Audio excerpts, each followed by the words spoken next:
Hello gamers, in this video let's see how to change measurement system metric or imperial. I have noticed in most of the community threads people are facing the same issues. Let me walk you through the guidelines based on the platform you are using. For PC access settings, launch AFC25 and navigate to the settings menu, change measurement system. Look for an option related to measurement units.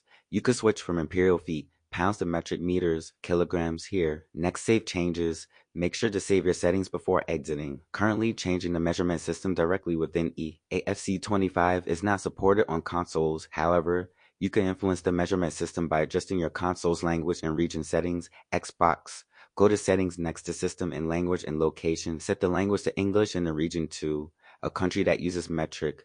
PlayStation. Similar adjustments may be made through the console settings, but specific steps can vary. Keep in mind that these changes may affect other games and applications on your console. That's it for the video. Hope you got value from this. Thank you.